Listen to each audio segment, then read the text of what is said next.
Welcome to Sylvia Stingray. Hey guys, welcome back to my channel. It's me, Sylvia, your Yuri Manhwa translator. Hey guys, good afternoon. Let me present you the new chapter of Long-Awaited Feelings or Feelings Can't Wait, chapter 110. So here it is. Let's read the story. Back to Ji Yan and Akshu. The two of them are going to sleep, but they really feels awkward. Akshu said, I admit, it's not that I don't want to start over with you. But right now, it seems that Akshu, she was not really ready yet. Getting along with her, it really makes her shy.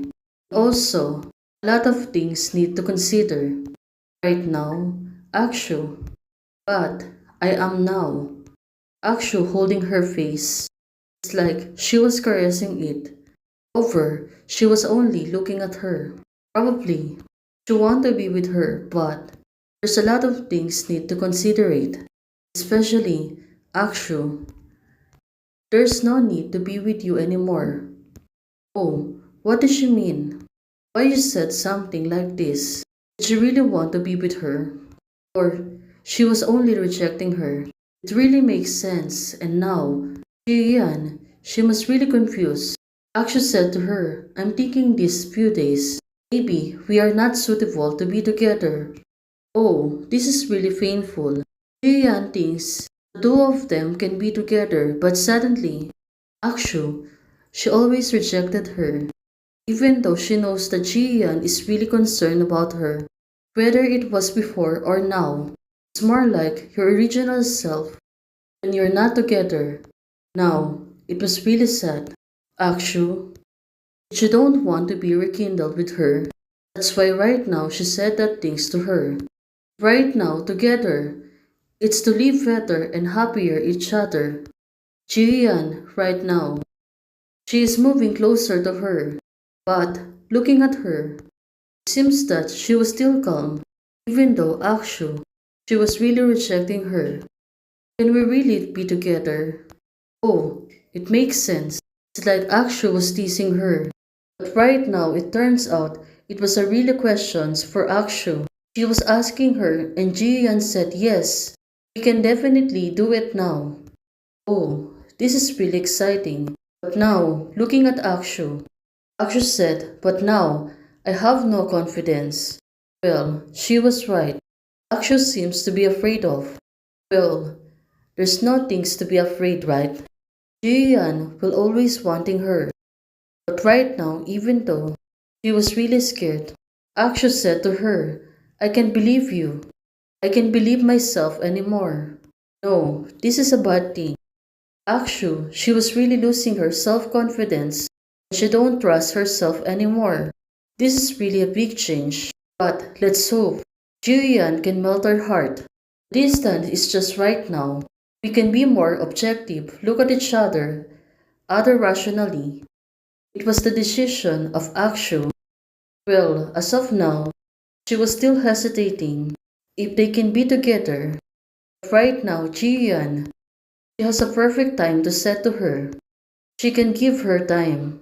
Oh, listening to Akshu. For her explanation, of course, Jiyan is trying to find herself to make her calm. Also right now, she wants to support Akshu. And now, she was really willing to wait for her. You consider others. Well, it seems that it's a little bit of self. But right now, she was asking if there's others in Akshu's mind right now. Well, of course, she remember what happened on the past life. Akshu, she should really wed to the man before. But on that day, she died and the wedding is not happening. And back then, the two of them become messes.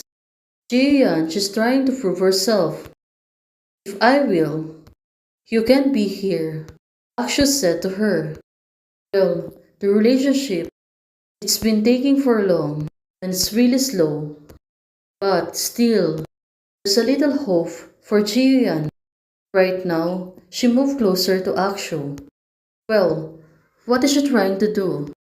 Is she really trying to convince her again to believe on her? The two of them can be really together and have a happy life. But right now, Jian said, I got it. Jian, initially she's smiling, and said to Akshu that trust me. Jian, she was really sweet, even though this is not a good answer. Of course, since she really loved Akshu, she will really wait for her. Now she moved closer and get Akshu's hand. She's trying to hold it, trying to calm Akshu. Well, at least, at this moment, the two of them are still together. Even though not in the relationship, but they're still friends. And said to her, I won't let you wait in vain. Well, this is it. At least right now, there's a small hope that the two of them can be together in future. Well, let's really hope for this. They are closer to each other. And Akshu said to her, I am. Now, it seems that the two of them are willing to help each other and waiting for each other, to love each other without any hindrance, without any hesitation. At least they're together right now. Akshu, to her awkwardness, she said to Jiyan, it's very late. Now, they need to go to sleep. Well, the two of them are really smiling, even though they're not together. But a small agreement is already made. And this is the first step on better days in the future. Akshu, she was looking at Jiyan and said to her, good night. She seems to be happy. Well, we can wait to see what will happen next. Right now, Jiyan was also looking at her, seeing her reaction, said to Akshu, good night. Oh, a simple greetings. It can really make your heart beat faster. Well, let's hope they really have a good night's sleep. Finally, the two of them are sleeping well tonight. Jian and Akshu, side by side, are still together in one bed, sleeping well. After a few moments of sleeping, two of them seems not to feel comfortable. Two of them both move closer. Well, this is really funny. Don't want to be closer to each other. But right now, since the two of them can really both sleep well, the two of them accidentally get to each other. Now, looking at them, they're really sleeping well and embracing each other and have a good night's sleep. Well, our favorite slow couple is always teasing us.